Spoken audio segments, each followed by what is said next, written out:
Hey guys, I got something very special for you today. It's finishing off a project that started as my last birthday present.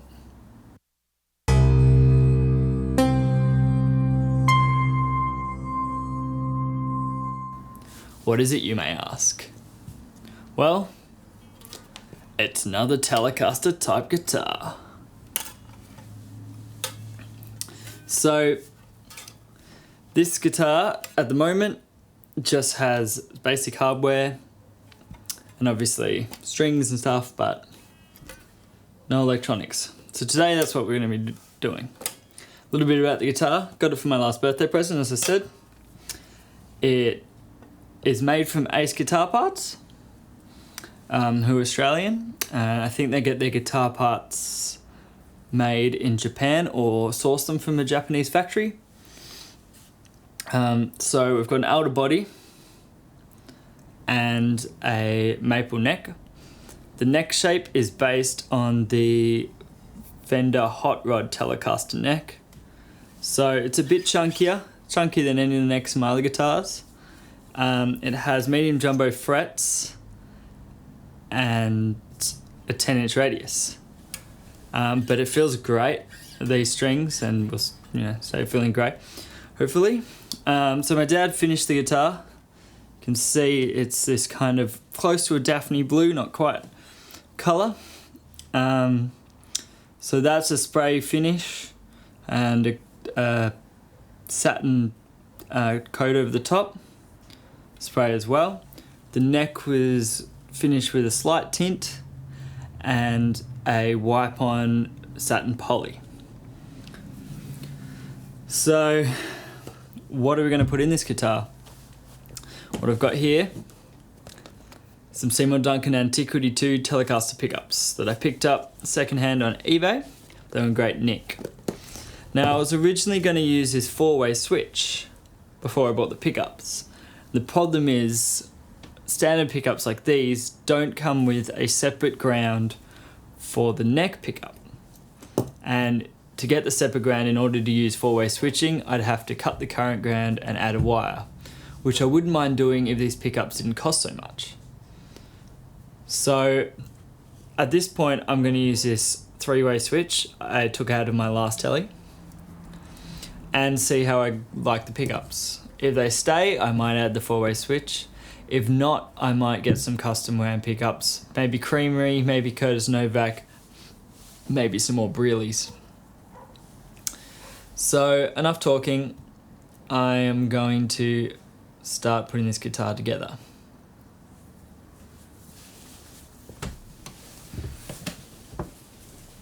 Okay, so as you can see, I've got all my parts laid out here. So of course the body, the Antiquity pickups. Here I've got this handy set of pliers, gonna need them. Now I've got these knobs I got from China, which are normal chrome knobs, but with a pearlite top, which I'm trying to match this kind of cream blue thing going on. Solder, 20 gauge raw wire, some CTS pots, output jack, capacitor for the tone control, and my 2 switches. So here's the 4-way switch, here's the 3-way with this cream top on it. And then I've got this multi-tool which I use a screwdriver. And here is my pickguard, which is this cream pearloid pickguard. And I've already put the neck pickup in there so I can adjust the height without taking off the pickguard. And here's the screws to pick up. So let's get started.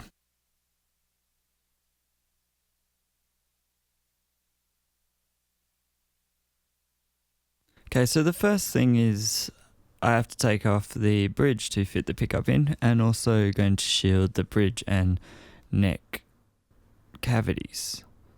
As you can see, I'm using my little screwdriver there. Probably should have got a proper screwdriver, dedicated screwdriver, using the multi-tool. It's a bit annoying with long screws, but get there eventually.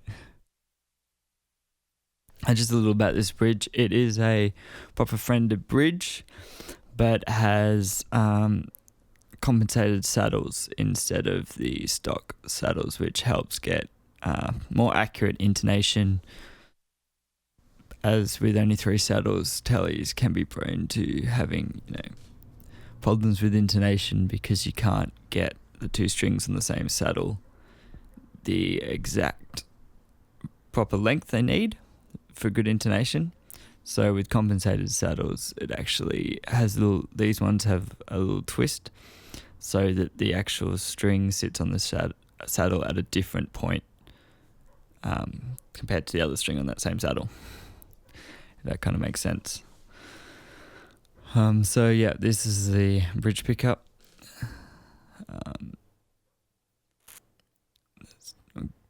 Comes with screws and the little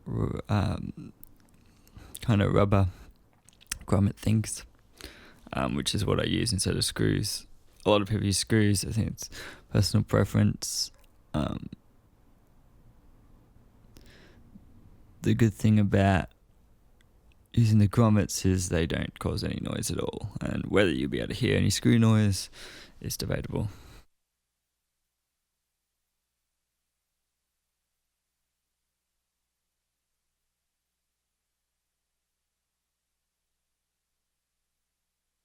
So I guess I'll talk a little bit about the pickups while I'm trying to find the spacing for them. The Antiquity II is supposedly based on Seymour Duncan's tele pickup from the 60s.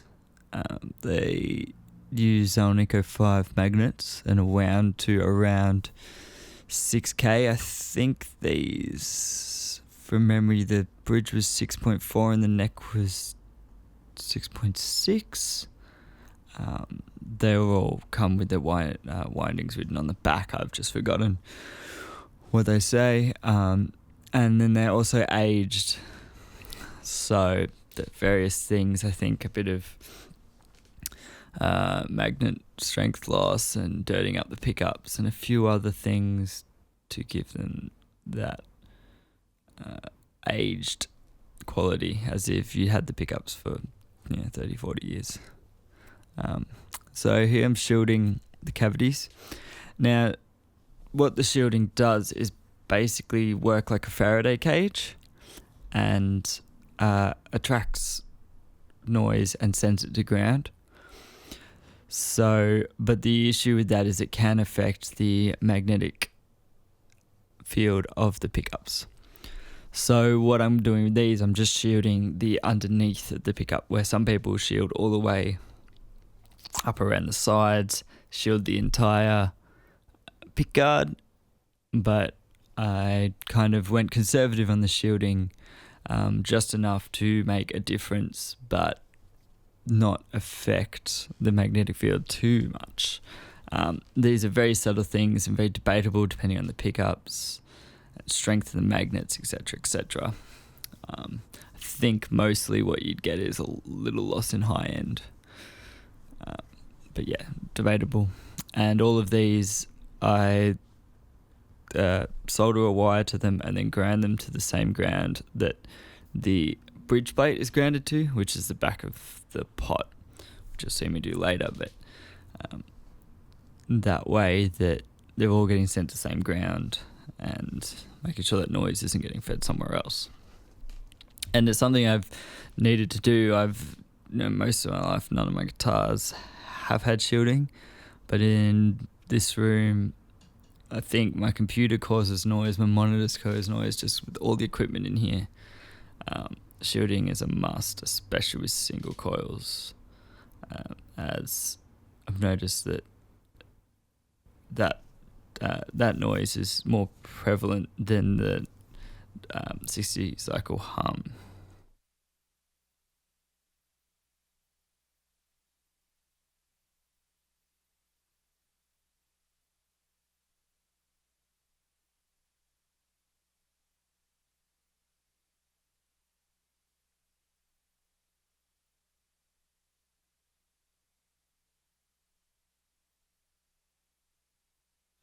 Just noting the wire. The wiring I use is just 22 gauge normal wire, so it's just twisted wire rather than like solid core, stranded core is what I guess it's probably called, with just plastic on the outside. A lot of people use the pushback cloth wire because it's easier. These pickups come with pushback cloth wire. It is easy to solder that stuff. Good thing about the stranded wire, you can twist it and it doesn't lose connection. It's just if an actual wire breaks with solid core, then you're stuffed where you can lose some of the strands and you've still got a decent connection.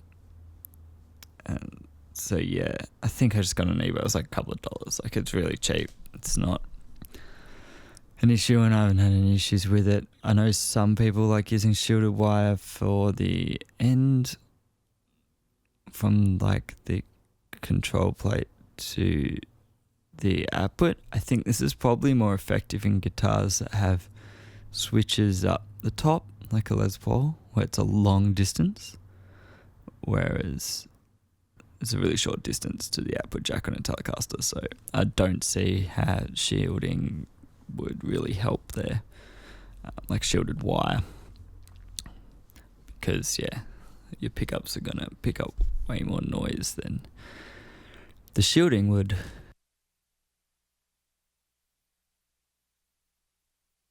Also using a variable temperature soldering iron. Later on you'll see that I changed to another soldering iron. That's because this one shorted out the power and then wasn't working properly, which is quite annoying. The variable temperature one's great because you can set it to the right heat for the job, where it's not too hot that it does burn through components, and it's hot enough that it melts the solder really quickly, so you don't have to hold it too long, because that can also burn out components. Later on I use a 60 watt, which is kind of too hot. It's not a problem in a guitar, but I wouldn't touch any pedals or anything with it because it'd probably blow capacitors and such and diodes.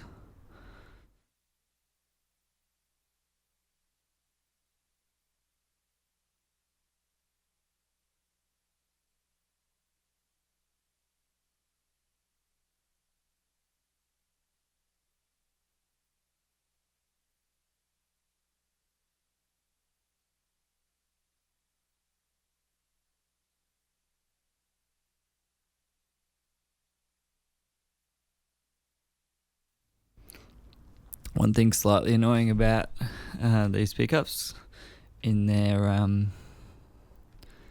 vintage fashion, they have flat head screws, and the screws I got for the neck pickup are Phillips head, and so is the bridge, and so is the control plate, and so basically I need a flathead screwdriver just for the adjusting the height of the bridge pickup, and not for anything else, which, I've got a multi-tools and I've got plenty of screwdrivers, so it's fine, but it can be annoying if, having two screwdrivers just to adjust your pickups. But easily changed. You can get them on eBay. You can get flathead screws that fit them. They're pretty cheap.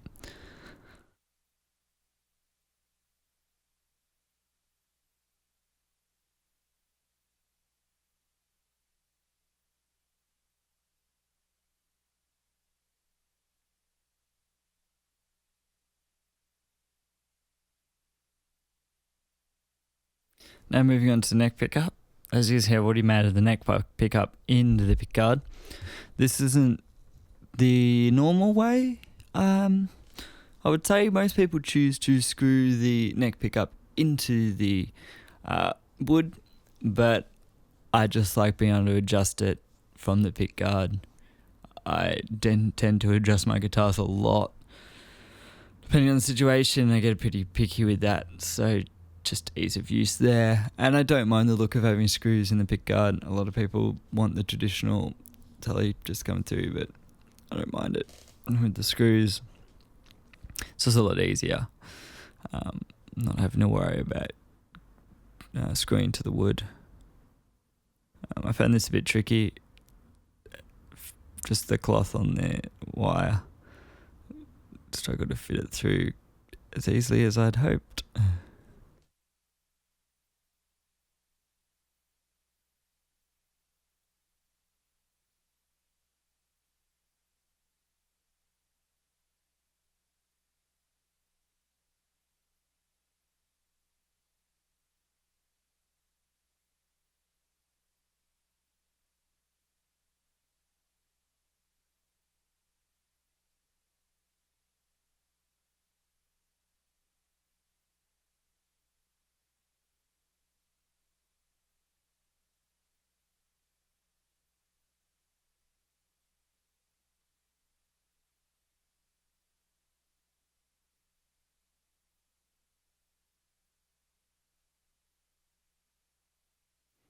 Now I just tightened up the control plate just so I can get the pick guard to sit properly, because as the pick guard sits with that little section over the control plate. And it's something to look out for when getting Chinese pick guards for, bodies made for American specs. While this is Japanese, I think it is to the specs of an American Telecaster. So yeah, you have to watch out that it does fit exactly in the control plate. All these screws my dad did not, they didn't come like that. But yeah. Now moving on, fitting the pots into the control plate. So you can see here, they just screw on top like that. You've got just your washer and nut that put them together.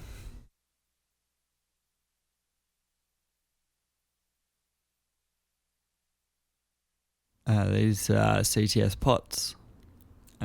Thing to watch out for with CTS pots is they don't say if they're audio and linear on the actual pots. A lot of pots just have an A next to the ohm rating, so it would be like 250 kA for audio. But these just have model numbers, so I had to look up the model numbers to make sure I had the right ones.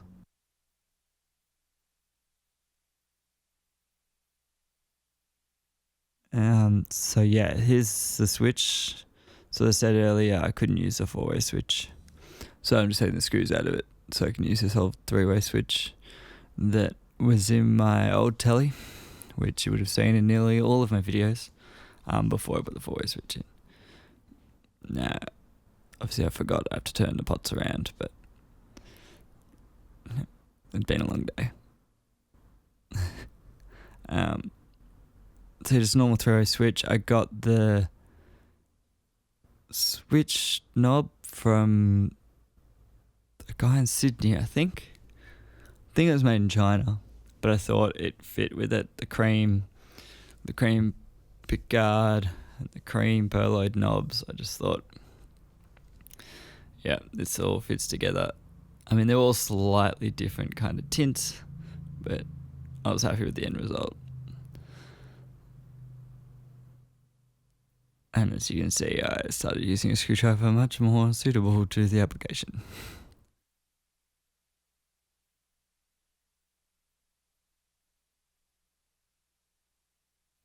Okay, now to soldering. So, I'm just soldering this to standard Telecaster wiring, the standard modern Telecaster wiring. For those interested, this 50 style wiring was very different. You couldn't have both pickups on. You actually had the bridge pickup, the neck pickup, and then the neck pickup through a tone circuit with a capacitor and such that basically killed all the high end off. And I think this was Leo Fender's attempt to kind of allow you to use the bass pickup as like a bass substitute. But, I mean, I find that a bit strange considering the Tele neck pickup is very thin sounding. Like if you had a P90 or something in there, that might work for that kind of low, but there's like no low end in a neck pickup, so in a neck telly pickup, so yeah, failed thing. And then in the 60s, I think the proper 60s wiring has 1 meg pots and like treble bleed circuits and stuff that just adds that shrillness to a telly, over the top shrillness. So yeah, I went for the modern 250k pots, 3-way switch, standard wiring. Now there is a mod which is 50s style Les Paul wiring, where instead of wiring the tone pot to the input of the volume control, you wire it to the output. Supposedly this changes the behavior of all the knobs, less high-end bleed off when you turn down the volume. So something I might try. It's easy, just resoldering one lug on the volume pot. So instead of the middle being where I take the tone control from, it's the lug closest to us.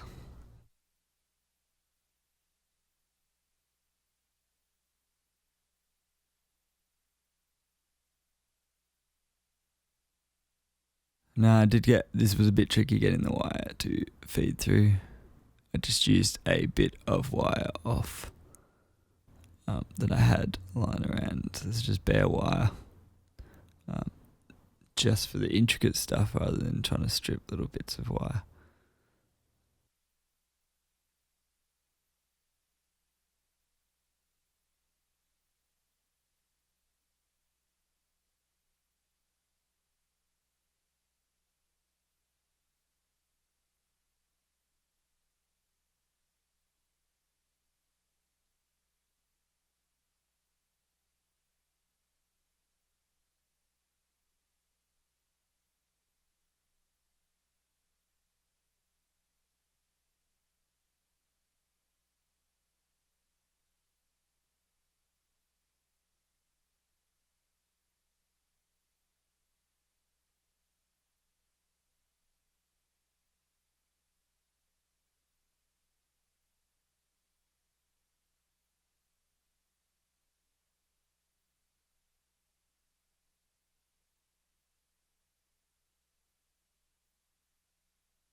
So here I'm wiring the output of the switch to the input of the volume control. And basically the way a volume control works is you have the input coming in on one of the lugs, and then the output coming out in the middle. And so when you turn it down, it cuts a signal from that output lug to the middle, that connection, and your volume goes down. Now, what rate it goes down depends on the taper. A linear taper technically brings down the voltage on a linear level, but in audio, due to many factors, including the Fletch and Munson curve, turning down the volume at a linear rate sounds like you're turning it down extremely quickly.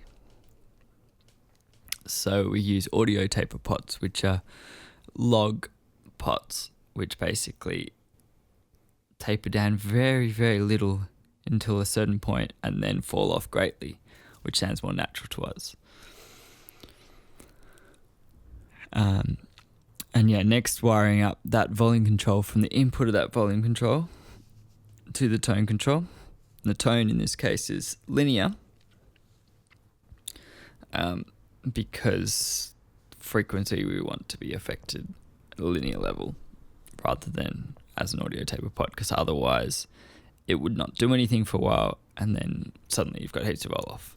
It's more of a control thing, and you can get various tapers and certain specs, like 1 meg pots have a different taper even if they're either linear or audio. So a lot of that's personal preference too.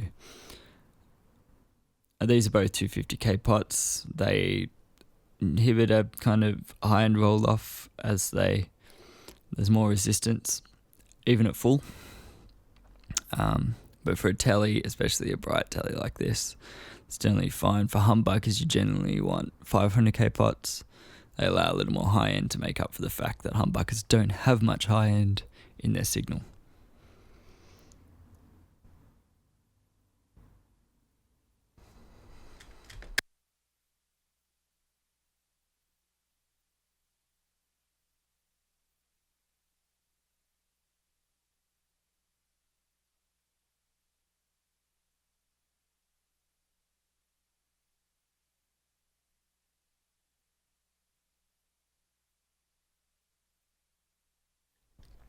So now I'm wiring up the output jack.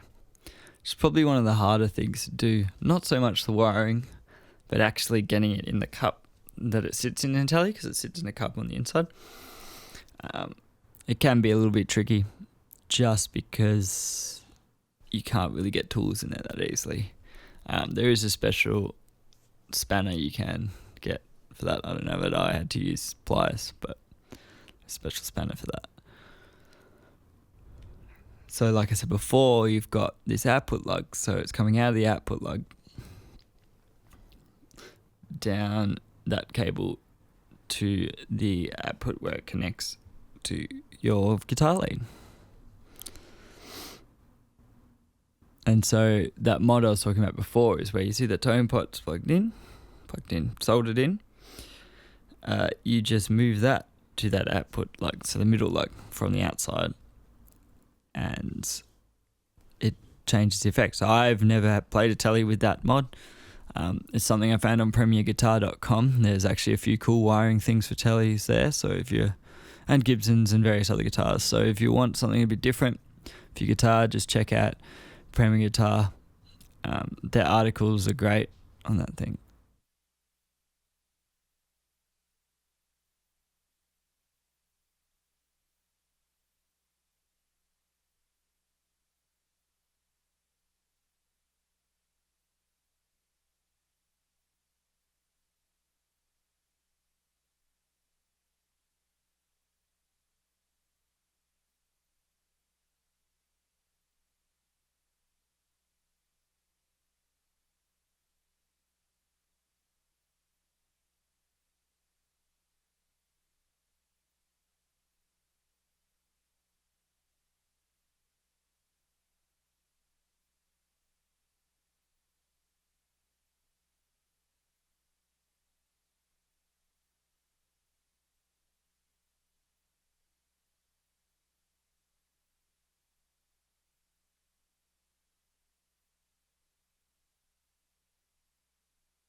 So as you can see, to continue wiring my output jack, I now have changed soldering irons. Like I said before, other one stopped working, so this is my 60 watt. It takes a while to heat up, and once it heats up, it's really hot. Too hot, it kind of keeps the solder flowing too long. That stuff kind of, especially when you're doing stuff like this, like the wire comes out and all this kind of thing. But I didn't have an option, and it's okay when you're doing a telly like this because everything's like on the plate. I did resolder my Les Paul with this soldering iron. It was very tricky with such a large tip getting into the control cavity. So yeah, I do recommend a smaller soldering iron that has adjustable temperature, so it can get hot like this, but has a smaller nib and stuff. So the tone capacitor just wired in is 0.05 microfarads. The common is either that, which is also 0.047, or 0.022. which has a higher roll-off, so you don't cut as many frequencies all the way down. It's all personal preference. I've generally had 0.047s or 0.05s in my tellies, so I'm kind of used to it, but I don't use the tone control that much. So yeah, it's something you can experiment with, and obviously different capacitors. This is just a normal ceramic disc capacitor. There's orange drops. You can, some people get really finicky about the sound of their capacitors. Other people say that it makes very little difference, just changes where the roll-off is. There is no great sounding capacitors. It's all up to personal taste. So pretty much wiring is complete from the hot perspective. So now I've got to wire all the grounds. So I'm basically wiring. I have to ground that lug because, as I said before, the potentiometer turns it down, and it does this by blending to that lug. So that lug has to be ground so that we're actually sending the signal to ground. Well, yeah, the ground signal is coming out. So this can be a bit tricky, getting all these wires together. I struggled a little bit because I had so many grounding wires.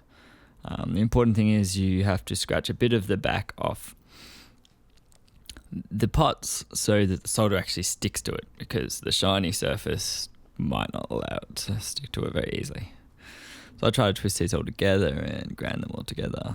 But yeah, they didn't always want to behave. But yeah, it's the most important thing is probably grounding when it comes to noise. Make sure everything is grounded, and all those grounds are then sent to the grounding on the output jack,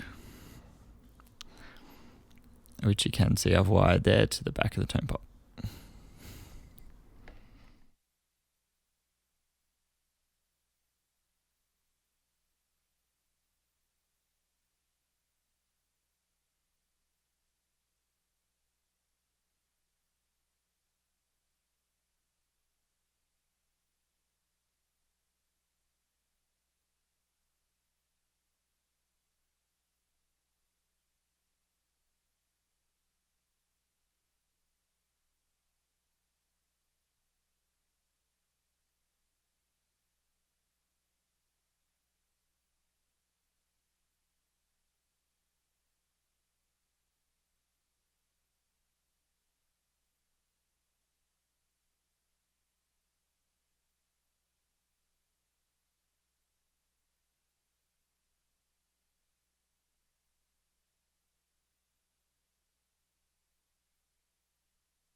Okay, so I did a little bit of a test and I wasn't happy with the amount of noise.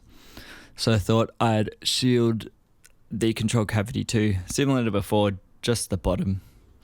I have done shielding all the way up on my other telly, but for a while I was getting problems with it short circuiting, as the shield would connect to the hot part of the switch at some point. So yeah, I just kept the shield on the bottom, pretty much the same as the pickups, just to add that extra bit of shielding around all these wires. I'm using shielding tape, which you basically just cut and you stick on. It's got sticky underneath. You need to make sure that, because the bottom is actually glue, that is non-conductive. So if you stick it over other bits, you need to solder those two bits so that all the shield is connected. But it's not hard. But you can also buy shielding paint, which is a little more expensive, but obviously easier because you just paint it, but also more permanent. So if you want to take the shielding out, paint is pretty much impossible to remove.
So here's the slightly tricky output jack connection that I was talking about.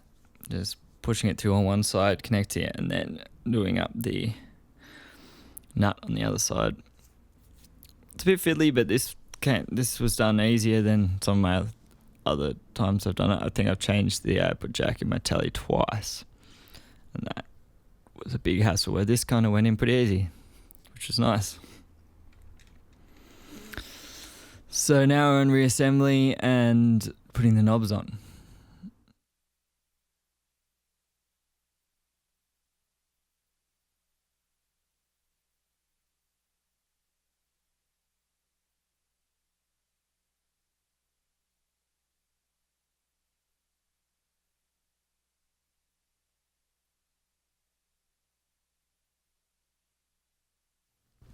So these knobs just sit in with a little set screw, which just uses a normal size Allen key, the same size you use for your bridge height adjustment, the saddle height adjustment. So now the only issue I had with these is they didn't really cover the bottom of the nut. They didn't go down that far with these CTS pots. I'm not sure if they're designed for slightly shorter Chinese pots. They're the right size for the imperial pots, whereas metric pots are a little bit skinnier. So if you get knobs from metric pots, often they won't fit. But yeah, so not sure why that is. Just the design of the pots are a bit small, but I was still happy with how it looked.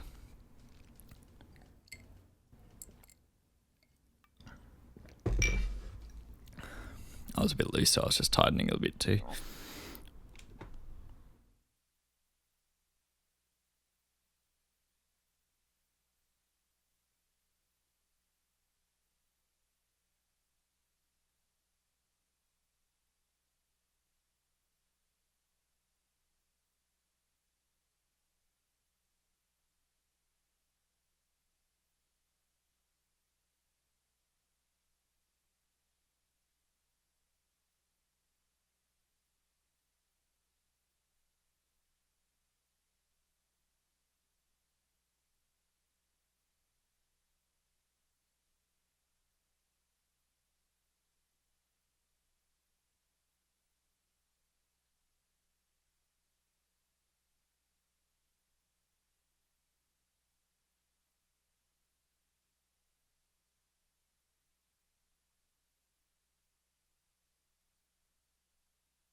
Now time for restringing.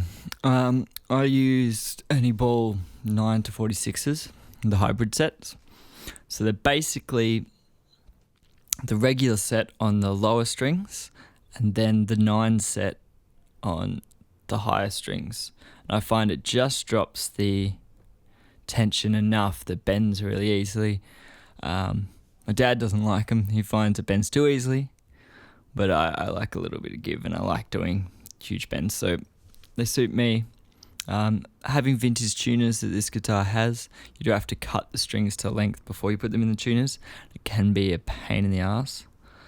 I often have trouble, and I've put too much length or whatever.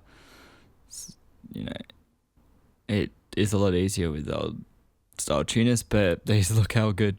And their tuning stability is on par with modern tuners. They've got the same gear ratios and everything. It's just that they're slotted heads instead of the kind of hole in the head design, which I'm not sure what's that called, but the modern design.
And to finish it off, I'm just polishing the guitar here. I'm using DeAndrea guitar polish. It is a matte finish, so it doesn't really come up nice and bright like a gloss finish does, but polishing does get, you know, all the fingerprints and stuff away and does kind of make it look good. I just bought some microfiber cloths from China on eBay. I think it was $1 for like 14 or something, which I use for polishing, and they're great because they just clean up all the dirt as well, you know, and they're washable, and yeah, cheaper than guitar polish cloths, like Dunlop branded ones and stuff, which I don't see any reason to use them. I mean, you could probably even use old t-shirts, but microfiber cloths are nice.